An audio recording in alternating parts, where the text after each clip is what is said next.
Welcome to another episode of Operation American Dream. I'm your host, Amy Scruggs. We have got a great show ahead today. We're going to be talking about VA homeownership with some experts, as well as financial tax planning and how we can help our active duty that are deployed. And we also have a very emotional interview with a filmmaker talking about our Vietnam veterans and our current veterans and what they go through when they come home. We're going to get started right now.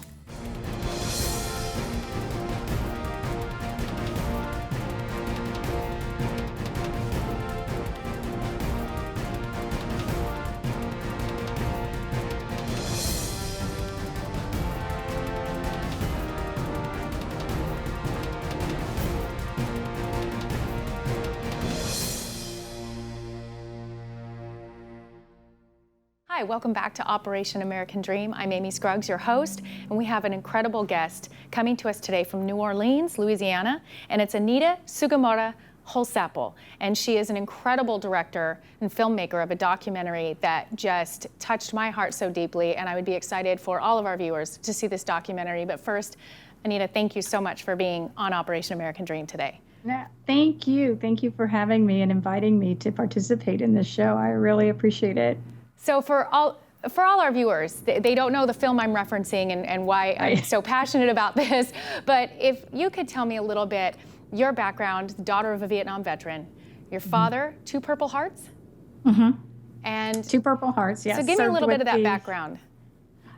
He's actually my stepdad, but for all intents and purposes, he is my dad. Yeah. So, but he served 2 tours in Vietnam. First tour with the First Battalion, 9th Marines, and which was, for all the Marines out there, Semper Fi. You know, they'll know the 1-9 for sure in Vietnam.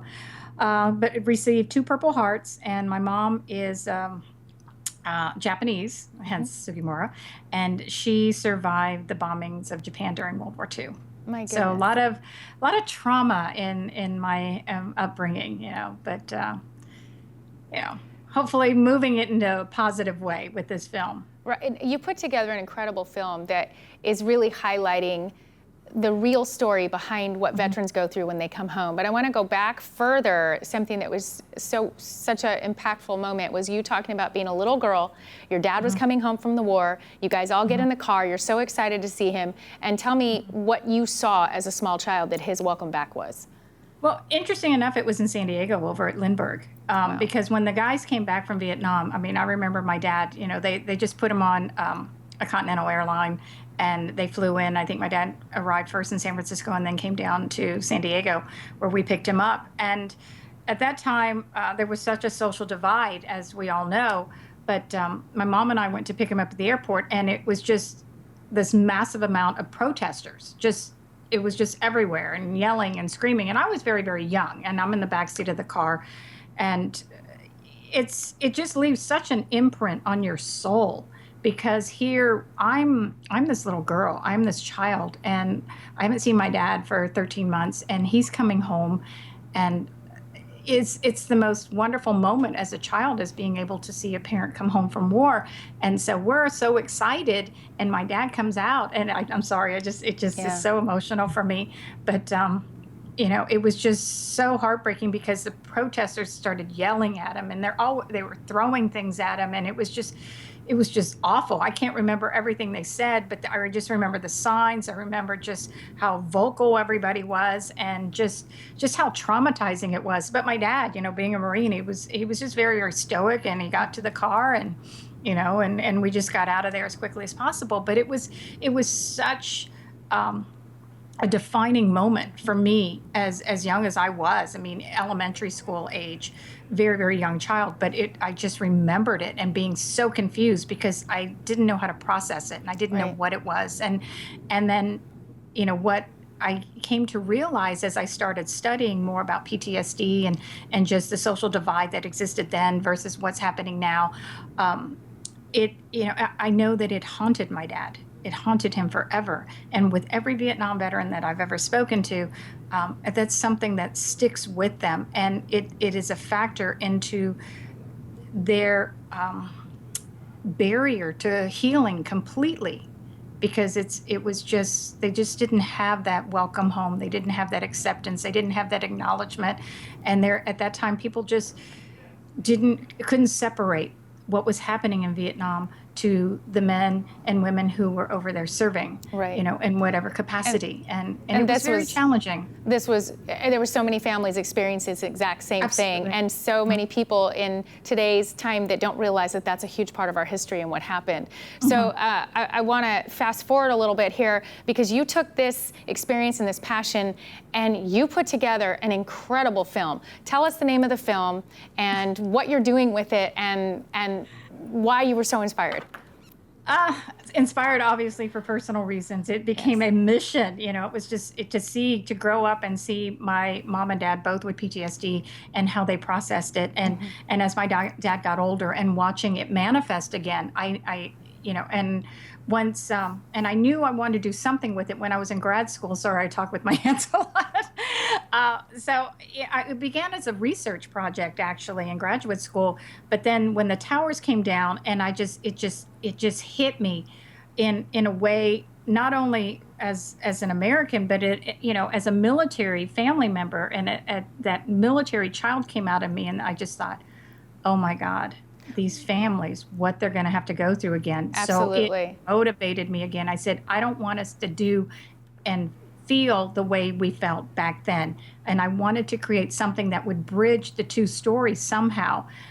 So I created this documentary inspired by Vietnam, but it focuses on the veterans of post 9/11 and their families. You did an incredible job. It's called Battlefield Home. I encourage everybody to look it up and check it out. You can see the trailer, and everybody needs to see this film, find out where it's going to be showcasing, as I know you're going to be taking it around the country. It was an incredible job. Thank you, Anita, so much for the film that you made and for being on Operation American Dream today. Thank you so much. I appreciate it. Thank you very much, Amy. Thank you.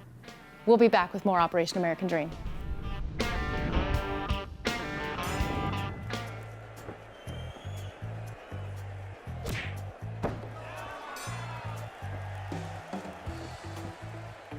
We have a winner! Johnny, you won! You won! Grandma? There are certain times in life when you need a neutral third party to call the shots. I wasn't ready! I know, but I wasn't ready! You hear me? Keep it fair. Choose Oakwood Escrow.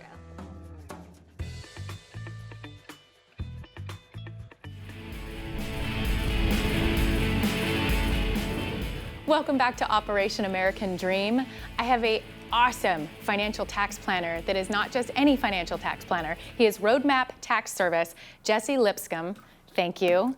Thank you, You're Amy. also my favorite, but West Point grad, one of our veterans, one of our own heroes, who has, so tell me about your service first. So West Point class 98, German-Filipino kid from Wisconsin. Wisconsin. Russ Feingold sent me to the academy, and after graduation I was commissioned as an armor officer. I was stationed at Fort Irwin, California, where I was a tank platoon I have leader. been there. Right. Yes, It's pretty thank hot. you for, it's very hot up there. Pretty hot. Thank you for your service, Sure. especially at Fort Irwin. Yeah, and then transitioning out, my wife is from down here, so we settled in San Diego County. Speaking of West Point, though, I just got back from there. West Point now has the Grad Insider Tour. Wow. So I was able to have literally like an inside tour from the eyes, as the eyes of a grad, with my family, and be able to show my son and my wife some of the old parts of the academy. They're usually closed to the public. And then while we were there, we went to the Army football camp, and he had fun there, and the Army wrestling camp. And he actually ended up winning the tournament there. So That's was kind of fantastic. And how fun for you to go back and visit and kind of was feel phenomenal. nostalgic a little bit, right? As you pass the Absolutely. torch. plus we finally broke that losing streak, so now we're 1-0. Nice. Oh my gosh. Army Navy. I know, that's awesome. Well, Jesse, you have an incredible career. A lot of people here in the San Diego community know who you are and recommend you. I've seen you speak so many times, and you are an expert when it comes to tax planning and preparation, and especially when you're helping our military and veteran community. You just recently went and spoke on the USS Howard. Right. Am I correct? They were getting ready for deployment, and the family readiness group asked me to speak. And I was trying to think, what am I going to talk about for 15 minutes? Taxes, any boring, more boring than that. But I put together a presentation on how to pay zero taxes when you're deployed to a combat zone. That's huge. That's good, right? Everybody deployed should know this. Right. And it's funny, I have a stepdaughter that just got deployed in the Air Force to Right. Kuwait just 3 weeks ago. And she said, well, Daddy, now that the military has the savings deposit program, and if you put your money in there, they give you 10 times as much as you put in it. And I said, I don't think that's right. But it turns out, while you're deployed, after you're in theater for 30 days, if you start putting money into the savings plan, you'll actually make 10% return in your money up to 90 days from the time that you get back.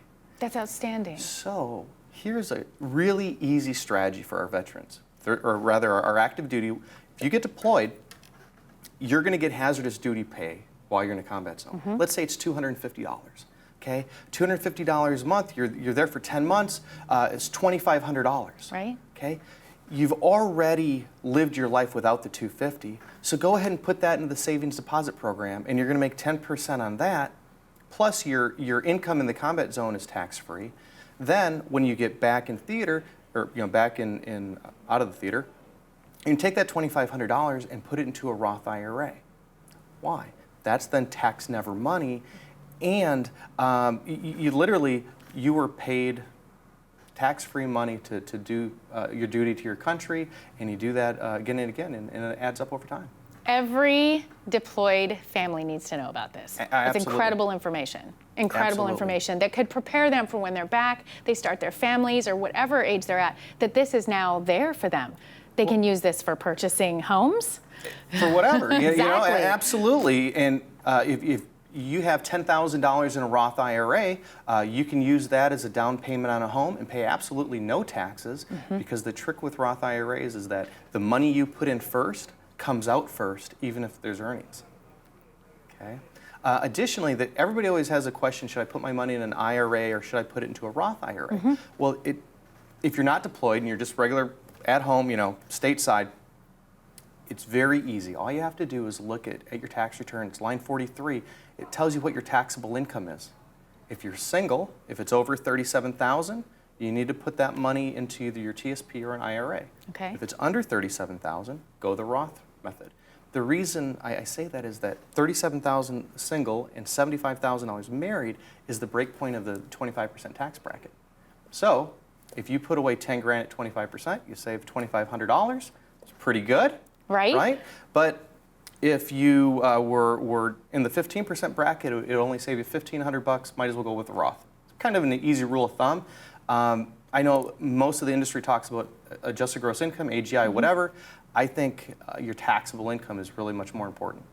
Jesse, every time I hear you talk, my mind is just blown, because you're such a wealth of knowledge in so many categories, and especially when it comes to helping our veterans in saving their money, smart tax planning, planning for their family, buying a homeowner. Roadmap Tax Service is the name of your company. Absolutely. And I've seen you give so much information. You're out there doing seminars, you're out there speaking to people. You give so much of yourself of free advice that you don't even ask in return. And I know how great you are and what a great resource. I encourage everybody to reach out, find you, ask those questions, help a loved one, help someone you know that's in the military that needs to know these things. We all need advisors. You're one of the top in the business. Thank you so much for being on today. Thanks, Amy. Thank you, Jesse. We'll be back with more Operation American Dream.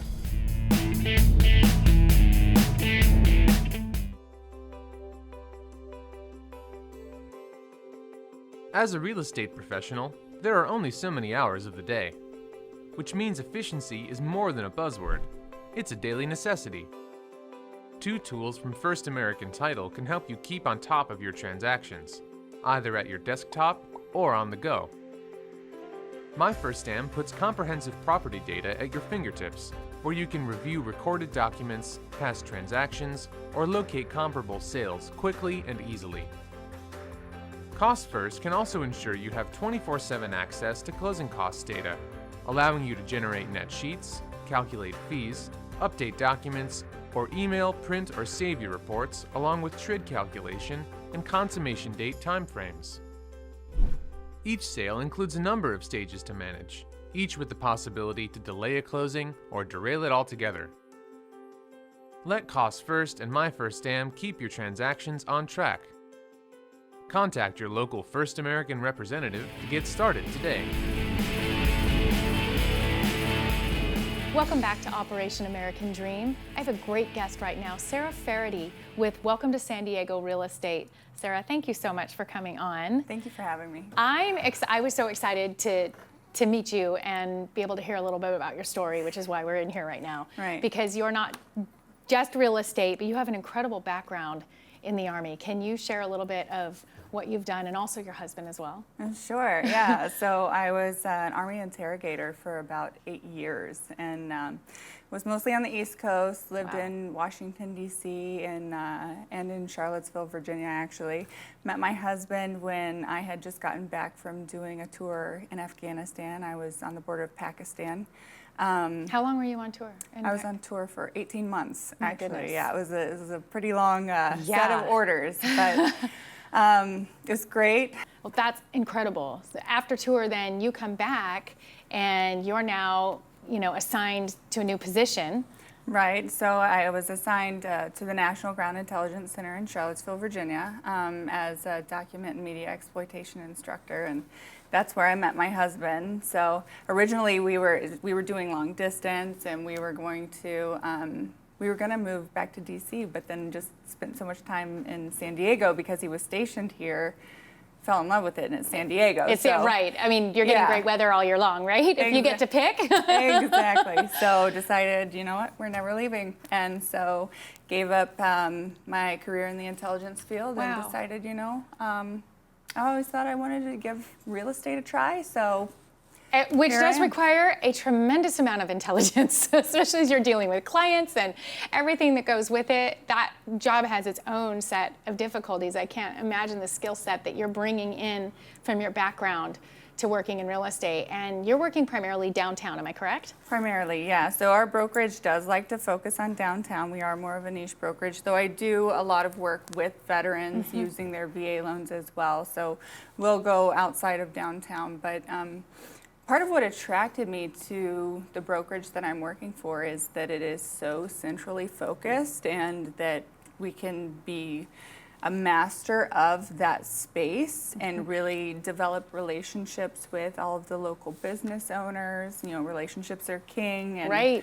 really, like, my focus lately has been on cultivating those relationships and promoting them, and showcasing what their business is because then they about. have that real connection with you, and they're going to be like, oh, we want to recommend Sarah. They're going to hear of somebody buying or having a need, and you're going to naturally be top of mind to them because you are doing it the right way by building those relationships. I mean, that's kind of the idea. I mean, nothing is expected out of it, but it really is just building a thank you economy around their businesses. And San Diego's growing a lot. We do a lot of work with Alan Nevin. He does a lot of consulting for BOSA. He's a local economist, and he just projects like the San Diego economy is just going to keep going up for a while. He doesn't even think we've ever fully recovered from the recession. So just helping develop the growth of downtown is something that I'm really passionate about. It's such a great location down there too, and you have a diversity that you can tap into down there. I know that you've got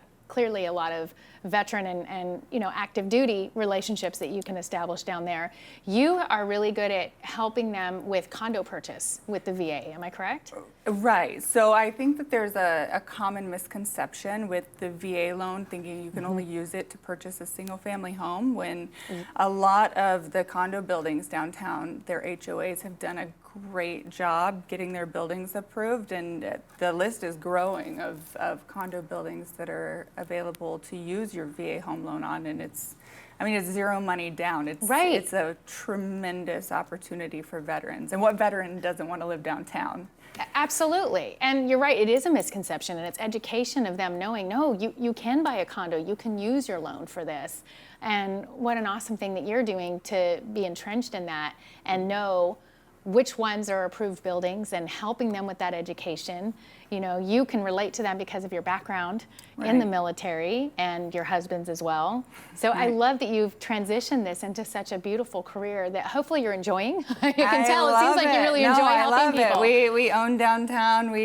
you know, we're very engulfed in the community down there. A lot of our friends own local businesses, and so yeah, it's something that is a huge part of our lives. I hope that anybody in that area wants to reach out to you. Congrats on becoming a new mama here. I know you're gonna, you know, be attracting new businesses as you go and get needs that you're gonna need as a new parent. Yeah. With that, and congratulations. And I encourage everybody to reach out and find you to help with their home ownership in the downtown. You're an expert in it, and I can't thank you enough for being on the show today. You're just such a delight, and can't wait to see the new babies. Thank you, Amy. Thank you so much.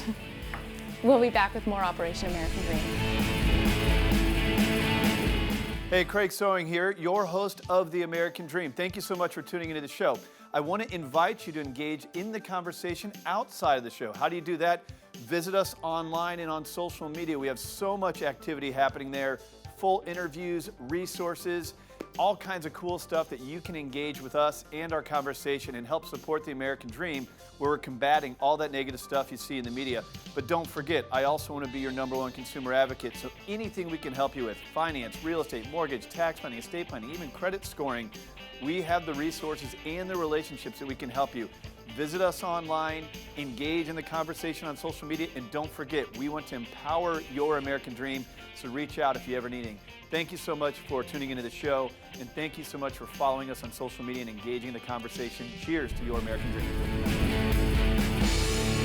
It's always fun here on Operation American Dream. I have two great guests right now, good friends of mine and dynamos in the real estate industry, but experts when it comes to VA home ownership. I have got the Southern California State Director for Veterans Association of Real Estate Professionals, VA Rep, Mr. Robert Wow, Calloway. you make me sound like I'm somebody.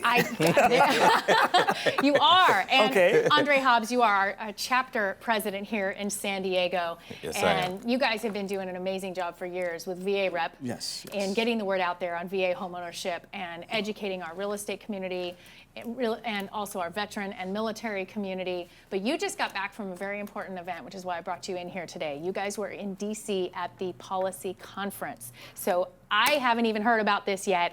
So I'm hearing it for the first time too, and I want you, I don't care who wants to go first. Tell me about I'll go. So we've got, while we happened? were there, we've been doing some legislative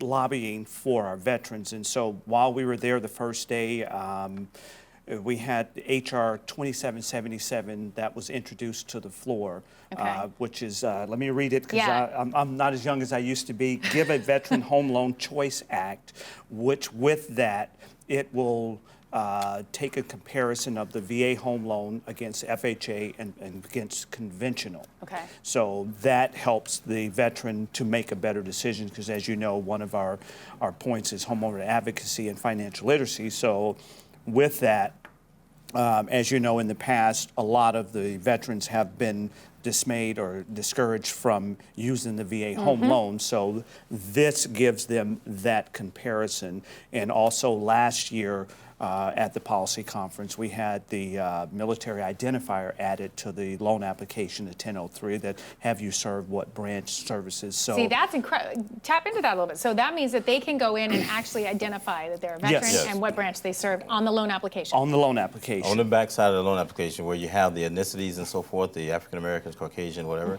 where now there's a block that's going to be put back there that just says veteran.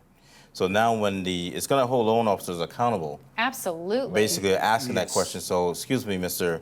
Byer, have you served? Yes. Okay, now we check the veteran block. We move forward. Let's talk about VA loans. Right. Right there is no excuse for not giving them that education Absolutely. on the VA loan if they choose. Exactly. All the Yeah, but sometimes it may right. not be, but for the vast majority, Because obviously, is that A no lot of money loan down. officers aren't Yes. even trained to ask that, or they don't think to have that Yes. first question be, are you a veteran? Have you served our country? Exactly. Because that's so important when assessing somebody's financials and advising them on something so important as home ownership. Because the banks can track how many VA loans they've done, but they can't truly track how many veterans they've served. So in this Right. case, without the ethnicities there, the military itself, there is no color. There's just one. We are all one. And so therefore, have you served? Boom. Let's move on talking VA loan. And so if it works for you, beautiful. We know it's the VA loan is the best loan out there. Right. Up to 613 in San In Diego, San no Diego. money down, no PMI. Are you kidding me? Right. So yes, we have been doing this, and so that's what we did at the lobby for the policy conference. Yes. Thank you. That's incredible that you guys have gone. I know you've gone, what, 4 years in a row now? This is the 4th year, yes. 4 years in a row that you guys Yes. have gone repeatedly back to D.C. to be heard. Yes. To Yes. have these issues heard on behalf of all of the veterans. Well, That's absolutely. so cool. Yes. The first year we were introducing. The second year, getting to know us. The third year, now, Hey, we're we know back. who you are. Fourth year, oh yes, we heard about Now you let's guys. get it done. And we're Exactly. actually getting momentum with our politicians, and so that makes it a great way to continue to support and help. And so hopefully we can continue this trend to better serve our veterans in active duty. The good Yeah. thing is, you, Miss Amy, as you already know, you were on our one of the first 4 founding boards, chapters of VA Rep, one of 4. And so thank you for being a part of us at the beginning stages. And now we have 36 chapters, 17 states. I love watching it grow. It's so Yes. exciting. And I Yes. love now that I have this opportunity to be a voice in a different way, but still help promote what you guys are doing. I'm so passionate about what VA Rep is doing out there across the nation to make a difference. And doing the policy conference and getting this accomplished is huge. Yes. And so when we found out that they were Yeah. going to do it, and I mean, it was literally The day before. G2 Verado. It was the day before our actual legislative day that we would go to the Capitol. He got it, printed it up, and gave it to everybody. Here's a copy. This is what you guys are going to be voting on sometime tomorrow. That's fantastic. Yeah, so we had right off the press information to share with them and their staff, so it just made it so much easier. Well, thank you for what you did with that. I know that we have something upcoming that everybody in the San Diego community and even Yes. Southern California can come support, but you have an upcoming event that you do every year, very important. Tell me Yes. real quick. I'll let this gentleman tell you. What do we got going on? We got the charity golf tournament coming up on September 27th at Riverwalk. It's a beautiful event that we do every year for the last now 4 years, I believe. Right? Yes. And it's definitely something that we all have fun at. So definitely September 27th at Riverwalk. If you want to be a part of it, go to varep.net. Okay. And everything is there. You can give me a call at You can reach Andre Hobbs. You're all over social media Yes. and Facebook. You can reach Robert Calloway. Yes, I'm You can somewhere. reach me. I would definitely send them the direction. We want to make sure all those golf spots are filled, all the sponsorships We would like to are see you filled. out there golfing I would with us, by You the know what? way. I would love to do that this year. I have pink clubs. I think that Oh we yeah, can I make just that bought happen. clubs yesterday. And so actually, I All right, that sounds Yes, actually really absolutely. fun. I think I'm gonna take you up on that. Thank Absolutely. you so much for all the work you guys have done. Yes. So special to have you back on the show today. Thank you Thank so you. much. Thank you, Amy. We'll be back with more Operation American Dream. Thank you for watching Operation American Dream today. I had such a great time with this episode. We had wonderful guests, and to talk about VA homeownership and to even hear more about what our veterans are doing behind the scenes now in the industry, to go to DC and start making a difference to help future veterans that want homeownership, and also to hear such a heartfelt story from the filmmaker of that incredible film and what she went through as a small child and what she saw in our veterans today to put that together. Always fun bringing in great content here, bringing in great guests. And don't forget to follow us on social media. Don't forget to watch the next episode. Always something great here happening on Operation American Dream.